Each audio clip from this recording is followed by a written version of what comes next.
The Bible and Archaeology, the Great Civilizations of the Past. Part 1, Mesopotamia. Introduction. Welcome to this documentary where we will explore the relationship between biblical texts and some surprising archaeological discoveries made in ancient Mesopotamia, the cradle of civilization. From Ur of the Chaldeans, recognized as the birthplace of Haran, Abraham's brother, and possibly of Abraham himself, to the great empires of Assyria and Babylon, we will discover how the remnants of these cultures help us contextualize biblical narratives. We will delve into the historical landscapes that shaped the stories of Genesis and beyond. For many centuries, ancient Mesopotamia remained hidden from the eyes of the Western world. Only through classical authors and Old Testament texts were fragments of some of the peoples who inhabited it preserved, sparking in some serious doubts about their actual existence. Others, like the Sumerians, were lost from our memory until archaeological excavations starting in the 19th century brought them back into history. Thanks to these archaeological findings and biblical accounts, today we have a more complete understanding of what life was like in biblical times, allowing us to step into their homes, learn about their social activities, and see how cities were organized. A journey into our past, to our roots, to the roots of humanity. Stay until the end, and if you find this journey enjoyable, don't forget to like and subscribe to the channel for more content like this. Chapter 1. The Bible and the City of Ur. Ur of Chaldea at the beginning of the 2nd millennium BC was a powerful, rich, and magnificent capital. The archaeological excavations conducted by British archaeologist Charles Leonard Woolley, driven by the University of Pennsylvania in collaboration with the British Museum in London, brought the biblical city of Ur in Mesopotamia, present-day Iraq, to light in 1927. These excavations throughout the 20th century have shed light on life in these cities, allowing us to connect biblical stories with real history. Ur, usually associated with the archaeological site of Al-Muqayyar, is located west of the current course of the Euphrates River, approximately 240 kilometers southeast of Babylon. The ruins of this city cover an area of about 730 by 910 meters. At its peak, Ur was a center for the worship of the lunar god Nannar, later known as Sin. One of the most prominent structures of the city was its ziggurat, a temple tower measuring approximately 61 meters long, 46 meters wide, and 21 meters high. The city of Ur and the origin of Abraham. We begin our exploration with one of the most important figures in the Bible, Abraham, the patriarch. In Genesis 11:31, the Bible tells us the following. Terah then took Abram his son and Lot his grandson, the son of Haran, and Sarai his daughter-in-law, the wife of Abram his son, and they went with him out of Ur of the Chaldeans, to go to the land of Canaan. In time they came to Haran and began dwelling there. What do we know about Ur? And what does archaeology reveal about this city? Ur was one of the most prosperous cities of the ancient world, a key city in Sumerian civilization. Excavations in Ur by Sir Leonard Woolley uncovered impressive monuments such as the Great Ziggurat, as well as royal tombs that speak to the luxury and wealth of the city's elite. The royal tombs of Ur. The royal tombs, which appear to date from around 2700 BCE, contained gold, silver, lapis lazuli jewelry, and finely crafted items. Sir Woolley also discovered clay tablets describing daily life in Ur, revealing an advanced society with a rich cultural and religious life. These discoveries allow us to imagine what Abraham's life might have been like before his departure to Canaan and his stay in Haran.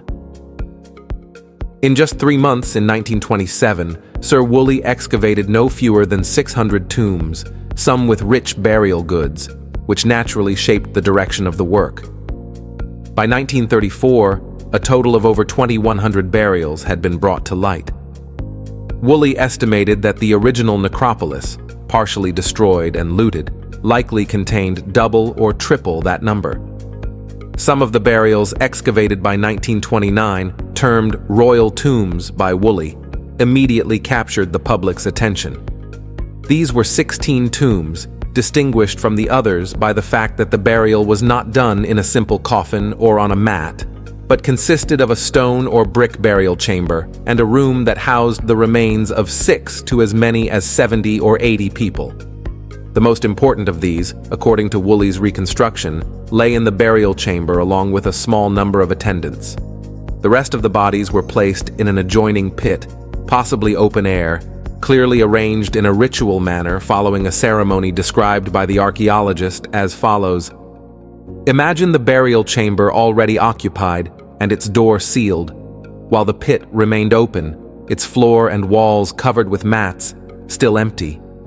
Then a procession of people descended the access ramp. Members of the court, soldiers, servants, women adorned in brightly colored garments and headdresses of lapis lazuli, silver, and gold, and with them musicians carrying harps or lyres, cymbals, and sistrums. They all stood at the back of the chamber, while other servants led in carts drawn by oxen and donkeys, guiding them backward down the ramp, then remaining in the pit as well. Each man and woman held a small cup of clay, stone, or metal, the only object needed for the ritual to follow. As some sort of ceremony took place, it is clear that the musicians were playing until the end. Everyone drank from their cup and positioned themselves to meet death. Next, someone descended and sacrificed the animals, perhaps arranging the drugged bodies properly, and then earth was thrown in from above until the pit was filled. In the 1928-1929 campaign, he also made a discovery that stirred even more interest among his contemporaries. During a dig beneath the levels of the tombs, he found a thick layer of clay sediment. Woolley immediately associated this layer with a major flood that he speculated might be the one described in the Bible. The tomb PG 800 was occupied by a woman bearing a lapis lazuli seal, the inscription on which has identified her as Queen Pu-Abum. There has been debate over whether the title on her seal, NIN, referred to her role as queen or as high priestess of the god Nana. Her tomb was preserved almost intact and consisted of a large pit accessed by a ramp on which lay the bodies of 5 men armed with daggers. At the end of the ramp, at the entrance to a large chamber, were found the remains of a cart or sled along with the bones of 2 oxen and 4 men. The bodies of other men were scattered throughout the chamber, which branched off to the right and left of the ramp. At the southern end of this chamber, the bodies of 10 women were carefully arranged in 2 rows, richly adorned and accompanied by musical instruments, houses in ancient Ur of the Chaldeans. These houses, estimated to date roughly between the 20th and 16th centuries BCE, featured an elaborate design and were built from mud bricks, a common material in the region due to the lack of stone. These private dwellings reflected a high level of organization and attention to construction. Over 4,000 years ago in Ur, people lived in massive villa-style buildings, almost all of which were 2 stories high, with 12 to 14 rooms. The ground floor was solidly built with fired bricks, while the second story used mud bricks. The walls were neatly plastered with mortar and whitewashed. Visitors would enter through a door into a small atrium with water basins for washing hands and feet. From there, they would enter a spacious, bright central courtyard with a beautifully paved floor. Surrounding this courtyard were the reception area, kitchen, and various rooms, along with a private altar. A stone staircase, beneath which was a small lavatory, led to the upper floor, where the family rooms and guest quarters were located. Amidst the ruined walls, everything belonging to the life of these patriarchal houses was brought back to light. Numerous collections of vessels, amphorae, cups, and clay tablets inscribed with writing formed a mosaic through which the daily life in Ur could be reconstructed piece by piece. The rooms in these houses were generally arranged around a central paved courtyard, which served as the hub of family life and allowed for natural light and ventilation. Around this courtyard were various rooms, usually between 13 and 14, serving as bedrooms, living rooms, kitchens, and storage areas. The inner walls were plastered and whitewashed, providing a cleaner finish and protecting the mud brick structures. The layout typically included 2 stories in wealthier households, with main rooms on the upper floor and service areas on the ground floor. Access to the upper floors was through internal staircases. The houses also had small windows to limit heat and provide some privacy. These urban homes reveal a relatively comfortable lifestyle for the people of Ur, who had access to cultural advances such as cuneiform writing and mathematical education. According to the tablets found at the site, it has been possible to identify complex mathematical operations, such as square and cube roots. While there is no direct evidence of Abraham in Ur, the archaeological findings allow us to understand the cultural background of the biblical narrative. Ur was a religious and commercial center, and its population worshipped gods such as Nanar, the moon god. This is significant because it helps us comprehend the radical shift represented by God's call for Abraham to leave this prosperous, polytheistic city for a new land.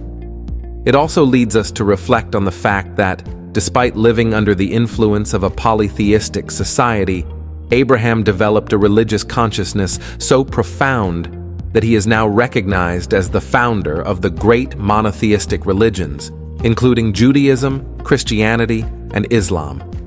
According to biblical chronology, Abraham was born in the year 2018 BCE. Sometime before, around 2030 BCE, based on available historical data, Sumerian civilization was nearing its end. An Elamite army took advantage of the anarchy in Mesopotamia and a period of famine in Ur to break through the city's proud defenses and occupy it in 2006 BCE, taking the last king of the third dynasty, Ibbi-Sin, as a prisoner. Even before this event, since the time of Sargon of Akkad, Sumerian culture had been heavily influenced by the Semitic Akkadians. This fact intriguingly aligns with the biblical account, as Abraham, it is known, was not Sumerian, but a descendant of Shem, through Arpachshad, son of Shem, son of Noah. Chapter 2: Mesopotamia, the Bible, and the Flood. The Bible also repeatedly mentions other great civilizations of Mesopotamia, and several Genesis narratives were known among Mesopotamian populations. The Great Flood. One of the most fascinating accounts in Genesis is that of the Great Flood. However, a similar story existed in Mesopotamian culture, the flood myth in the Epic of Gilgamesh.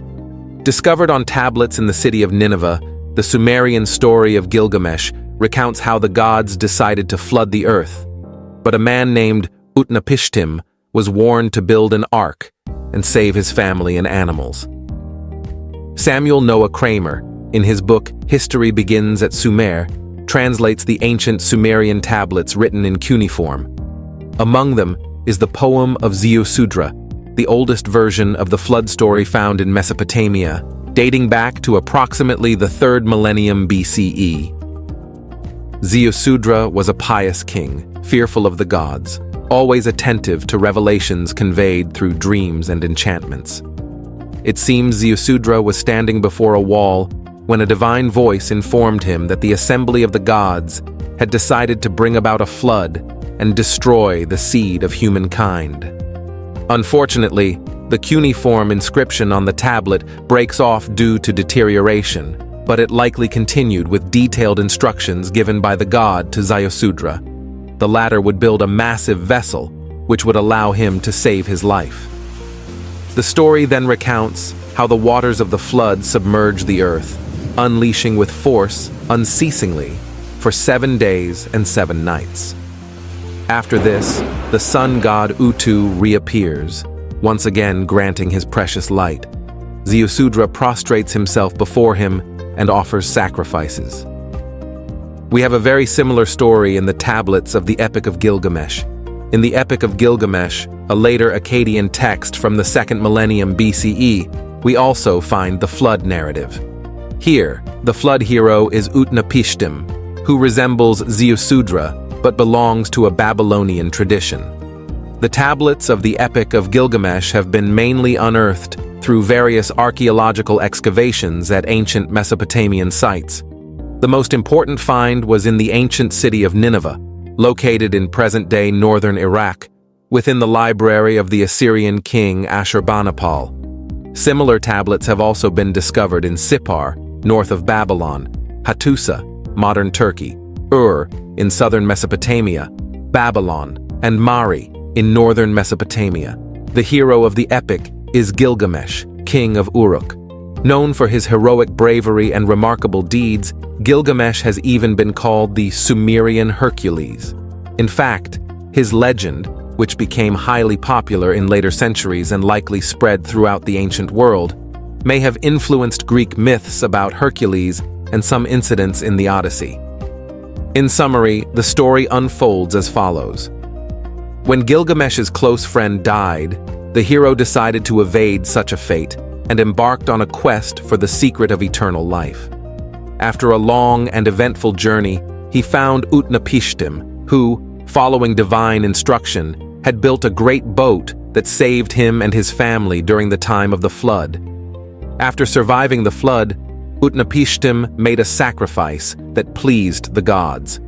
Not only had Utnapishtim survived the flood, but he was also granted the gift of eternal life. He directed Gilgamesh to a certain magical plant that would permanently restore his youth if eaten. Gilgamesh found the plant, but before he could consume it, a serpent stole it from him, and thus he was denied eternal life. This incident reminds us of the serpent that deceived Adam and Eve, depriving them of eternal life. The similarities between these accounts are astounding. Although the biblical narrative has significant differences, the fact that versions of a flood story existed in Mesopotamia suggests that this event had a profound impact on the memory of ancient populations in the Near East. Today, we have different versions of the same historical event, transmitted by cultures that often shared the story orally from generation to generation, possibly distorting it over time. However, the Hebrew people had the valuable practice of keeping a written historical record of the most significant events they experienced. If you would like more information about the biblical account of Noah's flood, you can visit our YouTube channel Mankind Roots to watch the video, The Disappearance of the First Civilization. You'll find answers to questions such as, where did the waters of the flood come from? If they truly covered the whole earth, where did they go afterward? Are there geological evidences on Earth for the biblical flood? The Tower of Babel. The Bible first references the city of Babel in Genesis 10:9, where it states that Noah's great-grandson through Ham, Nimrod, founded the city along with other significant Mesopotamian cities. As noted in the biblical text, the beginning of his kingdom was Babel, Erech, Akkad, and Calneh in the land of Shinar. This is the Bible's earliest mention of city building in the book of Genesis. Remarkably, this aligns with archaeological findings identifying this same region as the cradle of civilization.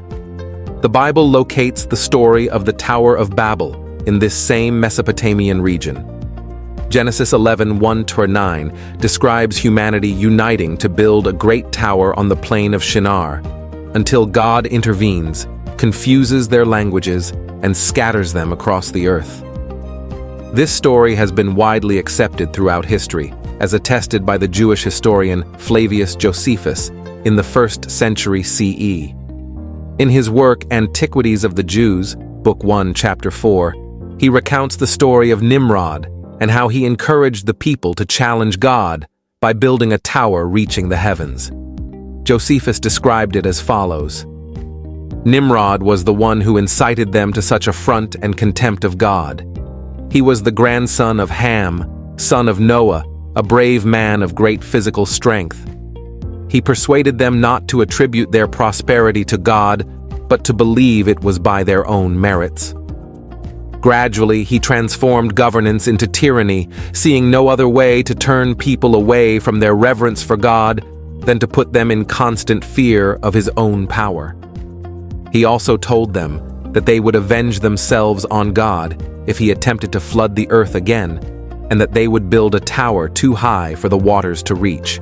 thus avenging the destruction of their ancestors. Can Mesopotamian constructions be linked to the Tower of Babel story? The most famous ziggurat is that of Babylon, known as Etemenanke, dedicated to the god Marduk, who, according to some, was Nimrod, the founder of ancient Babel, later deified.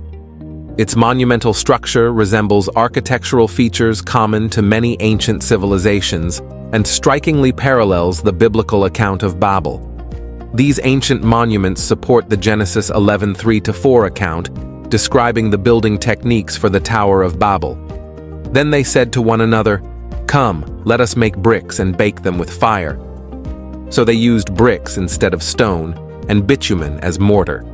They now said, "Come, let us build a city for ourselves and a tower with its top in the heavens, and let us make a celebrated name for ourselves, so that we will not be scattered over the entire face of the earth." The same method was used to construct the step pyramids discovered in Mesopotamia, especially in the plain of Shinar. Since stone was scarce in the region, the practical solution was to bake bricks. Remnants of this event echo through stories from other civilizations. The story of Babel, with its themes of human ambition, divine intervention, and linguistic fragmentation, finds surprising resonance across various mythologies, suggesting a shared cultural memory or widespread motif reflecting humanity's yearning for unity and the consequences of overreach. The Sumerian tale of Enmerkar and the Lord of Aratta. In the Sumerian myth of Enmerkar and the Lord of Aratta, King Enmerkar, who founded Uruk, biblical Erech, appeals to the gods to restore a single language so all nations can communicate without language barriers. While the tale does not mention a monumental structure, it echoes the longing for a unified language, reminiscent of the biblical theme in Genesis 11:1, where now all the earth continued to be of one language and of one set of words. The alignment of these stories in both timeline and geographical proximity to the biblical Babel hints at shared concerns within the region regarding language and unity. The Aztec myth of Cholula's pyramid. In Aztec mythology, a giant named Zelhua, one of the flood survivors, builds a massive pyramid in Cholula to reach the heavens in honor of Tlaloc, the god of rain. However, the gods, angered by this ambition, send down fire to halt construction and scatter the builders. Although this tale lacks the element of linguistic confusion, it shares the theme of divine punishment for humanity's attempt to ascend to the heavens, similar to the fate of Babel. The Greco-Roman tale of the giants and Olympus. Greek mythology tells of the giants, led by Alcyoneus, who attempt to reach Olympus by piling mountains atop each other, aiming to dethrone the gods. In retaliation, Zeus defeats and scatters them. This story emphasizes divine retribution for mortal hubris and the quest to reach divine realms, aligning closely with the themes of Babel. The Tibetan legend of the Six Brothers. In a Tibetan tale, 6 brothers endeavor to build a tower to reach heaven. As it rises, the gods confuse their language, causing miscommunication and ultimately halting the construction. This story mirrors Babel closely, particularly in the aspect of divine intervention through linguistic confusion, which prevents the tower's completion and disperses the builders. Distinctive Hebrew perspective on Babel and other cultural legends. The biblical account of Babel diverges in one important respect: its framing within Hebrew monotheism. Unlike neighboring cultures, the Hebrew tradition often expressed strong opposition to pagan practices, particularly the worship of other deities and the construction of temples for foreign gods. Furthermore, the Hebrews maintained rigorous standards for their historical records, often preserving them with scrupulous care. This distinction challenges the idea that the Babel story was simply borrowed or inspired by surrounding cultures. The idea of a proto-human language or mother tongue is fascinating, but it remains highly speculative and full of challenges. Although theories suggest the existence of an original language from which all other languages derived, modern studies have not been able to confirm its existence with certainty. The evolution of languages is a complex process, and it is believed that, if there was a common language, it would have fragmented thousands of years ago, making its reconstruction extremely difficult. However, the search for a proto-language offers an interesting window into understanding the origins of language and human communication. In this regard, it is appropriate to quote the new Encyclopedia Britannica. The oldest examples of written language, the only linguistic fossils we will ever have access to, date back at most 4,000 or 5,000 years. And where did archaeologists discover these linguistic fossils? In Lower Mesopotamia, where ancient Shinar was located, where, according to the biblical account, the Tower of Babel was built. So, the only available evidence aligns with what is presented in the Bible. Chapter 3. The Bible and the Assyrian Empire. As we move forward through the later centuries, the mighty Assyrian Empire becomes one of the dominant forces in the region. This empire not only appears in historical records, but also plays a crucial role in biblical accounts. The first mention we find in the Bible of the Assyrians can be related to what Genesis 10:22 states: "The sons of Shem, Elam, Ashur, Arphaxad, Lud, and Aram." As we can see, among the sons of Shem, Noah's son, there is a certain Ashur. What does this figure have to do with the Assyrians? In ancient Assyria, many kings bore the name of the national god Ashur, or Ashur, which reflected the importance of this god in Assyrian religion and culture. Ashur was the supreme god of the Assyrians, associated with war, kingship, and the protection of the empire. Including his name in a king's title was a way of claiming Ashur's divine backing over his reign and the power of the nation. Throughout the empire's history, many rulers included the name of their deified ancestor and founder, such as Ashur-nasir-pal II and Ashurbanipal. The use of Ashur in Assyrian kings' names reflected their direct connection with the supreme god of the nation, who represented the power and destiny of the empire. Including his name was a way of emphasizing the king's divine character, often interpreted as Ashur has given, Ashur protects, or Ashur reigns. This reinforced the idea that the king was a representative of Ashur on earth, and that his victories and territorial expansions were supported by the divine will of the god.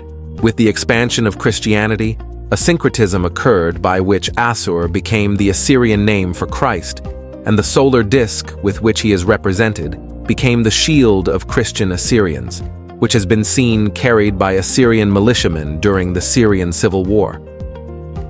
In the context of the Assyrian Empire, where war, expansion, and devotion to the national god were key components of state identity, using theonyms in royal names reinforced the king's legitimacy and Assyria's destiny as a global power.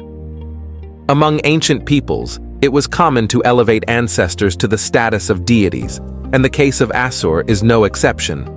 Originally considered the eponymous ancestor of the Assyrians, Assur was deified, transitioning from an ancestral figure to the supreme god of the nation. This process of divinization reflects the cultural and spiritual importance the Assyrians attributed to their origins, embodying in their god Assur the ideals of power, protection, and supremacy.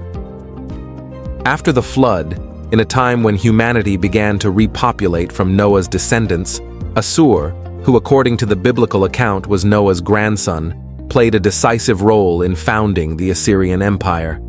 His Semitic ancestry and his prominent place in the reconstruction of post-Diluvian civilizations positioned him as a leader not only in historical terms but also in spiritual ones. Over time, Assur became the tutelary deity of Assyria, revered as the protector and guarantor of the empire, uniting the ancestral with the divine in Assyrian worship. This deification process solidified the national and religious identity of the Assyrians, who considered their god Assur as the manifestation of celestial order and power, legitimizing their conquests and empire. This phenomenon of ancestral deification is not unique to the Assyrians, as it is observed in other Near Eastern civilizations and beyond, where historical figures were transformed into gods as a way to integrate religion with politics and collective memory. The Assyrians and the destruction of Samaria. In 2 Kings 17:5-6, we find the following account. The king of Assyria invaded the entire land, and he came to Samaria and laid siege to it for 3 years. In the 9th year of Hoshea, the king of Assyria captured Samaria. He then led the people of Israel into exile in Assyria and made them dwell in Hala and in Habor at the river Gozan and in the cities of the Medes. This biblical account describes the conquest of Samaria, the capital of the kingdom of Israel, by the Assyrians. This event, which took place in 722 BCE, 740 BCE, according to the biblical chronology, under the reign of Shalmaneser V, is well documented in Assyrian records.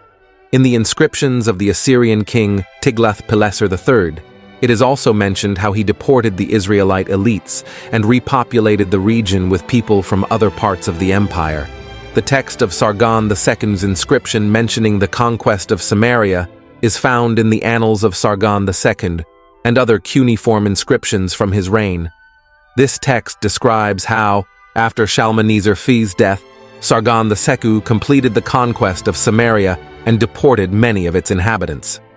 Below is an important excerpt from these inscriptions. Excerpt from Sargon II's inscription. I took the city of Samaria by storm and exiled 27,290 of its inhabitants. I took them as spoils along with their chariots and the gods in whom they trusted. I placed Assyrian officials there and brought people from other lands I conquered to settle in Samaria. This inscription reflects how Sargon II, after taking control of Assyria following Shalmaneser V's death, completed the siege of Samaria in 722 BCE, 740 BCE, according to biblical chronology. The king deported a large portion of Israel's population and resettled peoples from other regions under Assyrian rule in their place, a common strategy in Assyria's imperial control tactics. The inscriptions detailing this and other campaigns of Sargon II have been found on various monuments, stelae, and tablets. These inscriptions not only document the capture of Samaria, but also other significant military campaigns that contributed to the expansion of the Assyrian Empire. Archaeological evidence fully supports the biblical account of Samaria's conquest and the exile of its inhabitants. The Assyrians were known for their brutal tactics of mass deportation, a practice well documented both in biblical texts and Assyrian records. Chapter 4: The Bible and the Fall of Jerusalem. At the end of the 6th century BCE, the collapse of the kingdom of Judah and the Babylonian exile occurred, a critical period in biblical history. Babylon, under the command of Nebuchadnezzar II, conquered Jerusalem in 587 BCE, 607 BCE, according to biblical chronology, destroying Solomon's temple and deporting the Jews to Babylon. The Bible describes it in 2 Kings 25:1. In the 9th year of Zedekiah's reign, in the 10th month, on the 10th day of the month, King Nebuchadnezzar of Babylon came with all his army against Jerusalem. He camped against it and built a siege wall all around it. And later, in 2 Kings 25:4-7, the city wall was broken through, and all the soldiers fled by night through the gate between the double wall near the king's garden, while the Chaldeans were surrounding the city, and the king went by the way of the Arabah. But the Chaldean army pursued the king, and they overtook him in the desert plains of Jericho, and all his troops were scattered from his side. Then they seized the king and brought him up to the king of Babylon at Riblah, and they passed sentence on him. They slaughtered Zedekiah's sons before his eyes. Then Nebuchadnezzar blinded Zedekiah's eyes, bound him with copper fetters, and brought him to Babylon. In this brutal and merciless way, Nebuchadnezzar II punished King Zedekiah's act of betrayal. The last thing Zedekiah saw before being blinded was the execution of his young sons. In the 6th century BCE, the kingdom of Judah was in a critical situation, caught between powers like Egypt and Babylon. King Nebuchadnezzar II of Babylon had tried to maintain control over Jerusalem through treaties and vassalage, but constant rebellions and alliances with Egypt led to the city's final destruction. In 587–586 BCE, 607 BCE, according to biblical chronology, after a lengthy siege lasting about 18 months, the Babylonian army broke through Jerusalem's walls. The accounts of this destruction, recorded in the Bible and supported by archaeological sources, describe how Solomon's temple, the spiritual and cultural center of the Hebrew people, was burned down and reduced to rubble. This event marked not only the physical devastation of Jerusalem, but also a fracture in the identity and faith of the Jewish people. The scenes were devastating. The Babylonian armies broke into the city, looted treasures, murdered many, and deported a large portion of the elite and population to Babylon in what is known as the Babylonian exile. It is estimated that thousands of Hebrews were taken in long caravans to Babylon, crossing the Syrian desert under extremely harsh conditions. A recent and unprecedented detail emerging from research is the selective deportation.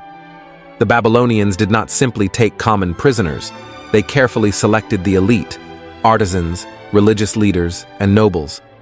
This is confirmed in the biblical book of Daniel, where Daniel himself was part of the Jewish elite of the time.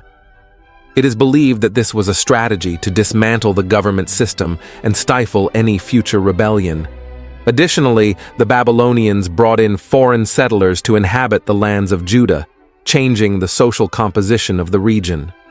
In Babylon, the exiled Jews lived in settlements like Tel Aviv, on the banks of the Kebar River. Although they were under surveillance, they had some autonomy. The Jewish community reorganized around the scriptures and oral tradition, developing a religious life without the temple. It is during this period that prophets like Ezekiel and Jeremiah offered comfort and hope, envisioning the return to the promised land. Psalm 137, which expresses the pain of the exiles, "By the rivers of Babylon we sat and wept when we remembered Zion," encapsulates the profound sadness of the Hebrew diaspora. This episode was depicted by Giuseppe Verdi in his opera Nabucco, with the magnificent chorus singing Va Pensiero. However, during the exile, the Jewish people also experienced a spiritual renewal, consolidating their faith in Jehovah and laying the foundation for post-exilic Judaism. With the rise of the Persian Empire and the decree of Cyrus the Great in 539 BCE, the Jews were finally freed and allowed to return to Jerusalem to rebuild their temple, marking a new chapter in their religious and political history. This fulfilled the prophecy of the 70 years of desolation, as recorded in the biblical book of Jeremiah. The Babylonian chronicles discovered on clay tablets confirm the invasion of Jerusalem by Nebuchadnezzar, as well as the deportation of the Jewish elite. The Bible narrates how the Jews were taken to Babylon, where they lived in exile for 70 years. The Babylonian tablets record these events, mentioning the kings of Judah and their deportations. One of the most important passages referring to the invasion of Jerusalem says the following: "In the 7th year of his reign, in the month of Kislev, the king of Babylon gathered his forces and marched toward Hattaland, Syria-Palestine, and besieged the city of Judah, Jerusalem. On the 2nd day of the month of Adar, he took the city and captured the king, Jeconiah. He appointed a king of his choice, Zedekiah, received a large tribute, and took the plunder to Babylon." This text details the end of the siege of Jerusalem in 597 BCE, 617 BCE according to biblical chronology, when Nebuchadnezzar deposed King Jeconiah and deported him along with the political and religious elite to Babylon. It also indicates how Zedekiah was imposed as a puppet king, marking Babylonian domination over Judah. Another important passage. In the 10th year of Nebuchadnezzar, in the month of Tammuz, the king of Babylon marched again westward toward Hattiland. This time, he besieged the city of Judah, Jerusalem, and then completely destroyed it. He burned the palaces and the temple of their god and deported the rest of the population. This second passage refers to the final destruction of Jerusalem in 607 BCE, according to biblical chronology, when Nebuchadnezzar returned after Zedekiah's rebellion. The burning of the palaces and the temple are events that are reflected in the Bible, where the complete devastation of Solomon's temple is described. The biblical account, written by the prophet Jeremiah, who was an eyewitness to the events that occurred over 2,600 years ago, aligns with the chronicles of King Nebuchadnezzar and adds more details. Below is an excerpt from them. And the Chaldeans broke into pieces the bronze pillars of the house of the Lord, along with the carts and the sea of bronze that were in the house of the Lord, and carried all the bronze to Babylon. They also took away the basins, the shovels, the extinguishers, the bowls, the cups, and all the bronze utensils used in the temple service. The chief of the guard took the basins, the fire pans, the bowls, the shovels, the lampstands, the cups, and the bowls that were of pure gold and silver. As for the 2 pillars, the sea, the 12 bronze bulls that were under the sea, and the carts which King Solomon had made for the house of the Lord, the bronze of all these articles was so much that it could not be weighed. The Babylonian exile is one of the most well-documented events in the Bible, and archaeology has provided a wealth of evidence that supports the biblical accounts of the destruction of Jerusalem and the captivity of the Jews in Babylon. Significant biblical information can be found in the books of Jeremiah, 2 Kings, Ezekiel, Daniel, Nehemiah, and Ezra. Conclusion: the Bible and Archaeology. Throughout this documentary, we have explored how archaeological findings in Ur of the Chaldeans, Babylon, Assyria, and Jerusalem relate to the biblical accounts. Archaeologists face various difficulties when making ancient discoveries, ranging from site preservation to the accurate interpretation of the remains found. Some of the main difficulties include preservation conditions. Often, ancient materials have deteriorated due to environmental factors, such as humidity, temperature changes, and the passage of time. Organic materials like wood or textiles tend to disintegrate, leaving only fragments of ancient civilizations. Destruction and alteration of sites, human activities, both ancient and modern, such as urbanization, looting, or natural disasters, have destroyed or altered many archaeological sites before they could be properly studied. Lack of clear contexts. In many cases, objects are found outside their original context due to movements of earth, looting, or simply the passage of time. This makes it difficult to correctly interpret the function of artifacts or structures. Lack of written sources. In several ancient cultures, no written records were left, or they have been lost, forcing archaeologists to interpret history based solely on physical objects, which can lead to debates or uncertainty. Difficulty in dating. It is often difficult to determine the exact chronology of finds. Techniques like carbon-14 or dendrochronology help, but sometimes the remains cannot be dated precisely. You can find more information on dating methods on our channel, www.youtube.com/mankindroots. Many ancient inscriptions, especially those of conquering kings, were not only historical records, but also forms of political propaganda. These inscriptions aimed to glorify military victories and highlight the monarch's virtues, often exaggerating or distorting facts to present an image of invincibility and divine power. These difficulties highlight the complexity of interpreting the past, and although every discovery is significant, archaeologists must act with caution when reconstructing the history of ancient civilizations. The biblical accounts have stood the test of time and have proven to be reliable from a historical and geographical perspective. Sir Frederick Kenyon, one of the most prominent British archaeologists and paleographers, emphasized the value of the Bible as a crucial tool for archaeology. Kenyon stressed that archaeological discoveries often confirm the historical accounts mentioned in the scriptures, reinforcing their credibility. One of his most famous quotes on this subject is, "Archaeology has repeatedly confirmed the truthfulness of the biblical records." Discoveries have strengthened their authenticity and accuracy regarding the characters, places, and events mentioned in the Bible. The Bible, in addition to its spiritual value, is a fundamental historical source that allows us to trace the roots of humanity, offering a profound account of ancient civilizations, their cultures, conflicts, and the interactions that shaped much of our shared history. If you enjoyed this content and want to keep exploring more fascinating topics, don't forget to like the video and subscribe to the channel. This way, you'll stay updated on upcoming videos